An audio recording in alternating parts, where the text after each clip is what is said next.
ஆ சொல்லவா? வணக்கம். முருகேசன் வழக்கறிஞர் திருப்பத்தூர். நாம நின்னுட்டு இருக்கிற இடம் வந்து திருப்பத்தூர் பேரூராட்சி லிமிட்ல இருக்கக்கூடிய வருவாய்த்துறை கணக்குல இருக்கக்கூடிய பணியாரேந்தல் கண்மாய் அப்படிங்கிற ஒரு பகுதி. இது பார்த்தா கண்மா மாரி தெரியல. 20 ஏக்கர் நிலப்பரப்பு கொண்ட ஒரு பகுதி. இந்த கண்மாய்க்கு வரக்கூடிய நீர்வரத்து சுற்றி இருக்கிற குடியிருப்புகளால இன்றைக்கு தடுக்கப்பட்டிருக்கு. அது தடுக்கப்பட்டாலும் பரவால்ல. இன்னைக்கு ஒட்டுமொத்த திருப்பத்தூர் பேரூராட்சியில இருக்கிற 18 வார்டுல ஒவ்வொரு வீட்லயும் இருக்கக்கூடிய குப்பைகளா இருக்கட்டும், மாற்று குப்பைகள், வேற எல்லா வகையான குப்பைகள், கோழி, ஆடு, மாடு, இறந்த கழிவுகள் அனைத்தும் இங்கே தான் கொட்டியிருக்காங்க. பார்க்க முடியுது.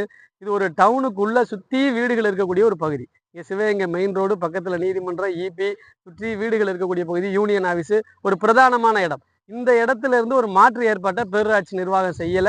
இதுல நம்ம நின்னு கூட இப்ப பேச முடியல. அவ்வளவு தூரம் பொல்யூஷனா இருக்கு. இதுல எப்படி வாழ்ந்துகிட்டு இருக்காங்கன்னு தெரியல.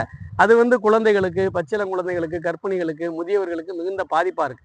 பொல்யூஷனை உருவாக்குறத தடுக்கக்கூடிய விழிப்புணர்வு செய்யக்கூடிய அரசாங்கம், பொல்யூஷனை இவ்வளவு தூரம் வெட்ட வெளிச்சத்துல பகல்ல தொடர்ந்து பல ஆண்டுகளா உருவாக்கிக்கிட்டு இருக்கிற அமைப்பை இங்க இருக்கிற பேரூராட்சி நிர்வாகம் கண்டுக்கிறாம இருக்கிறது வந்து பெரிய அபத்தமான விஷயம். அதற்காக பிரத்யேகமா உருவாக்கப்பட்ட சட்டங்கள்லயே அவர்களுக்கான தண்டனை வழிவகைகள்லாம் சொல்லியிருக்காங்க. 1986ல உருவாக்கின சுற்றுச்சூழல் பாதுகாப்பு சட்டத்துல 15, 16, 17 பிரிவுகள் தெளிவா யார் யாரு பொல்யூஷனை ஏற்படுத்துறாங்களோ அவங்களுக்கு என்னென்ன தண்டனை பெனாலிட்டின்னு சொல்றாங்க. அதுல 15வது பிரிவு வந்து பெனாலிட்டி ரேட்டை சொல்றாங்க.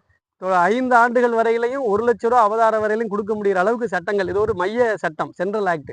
அதுல 16 வந்து ஃபேக்டரி நடத்துறவன், கம்பெனி நடத்துறவன் கழிவுகளை வந்து ஹசாடஸை கொட்டி வச்சான்னா அவனுக்கு தண்டனையை சொல்லுது. 17 வந்து அஃபென்சஸ் பை கவர்மெண்ட் டிபார்ட்மெண்ட்னு ஒரு பிரிவு தெளிவா வச்சிருக்காங்க. அரசாங்க நிர்வாகம் தப்பு செஞ்சாலும் தண்டனை தான். இப்ப இந்த குப்பைகளை கொட்டியிருக்கிறதுக்கான சூழ்நிலையை மக்கள் அறியாமையில் இங்க கொட்டியிருந்தா கூட அதை தடுக்க வேண்டிய பொறுப்பு பேரூராட்சி நிர்வாகத்துக்கு இருக்கு. அதை தடுக்காததுனால அவரும் அஃபென்ஸுக்குள்ளதான் வருவாரு.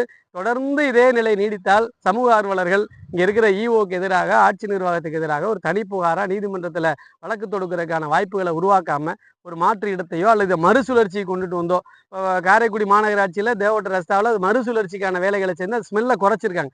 ஸோ அந்த மாதிரியான ஒரு மறுசுழற்சிக்காவது இதை முயற்சி எடுத்து எவ்வளவோ பணத்தை சர்க்கார் கொட்டுறாங்க.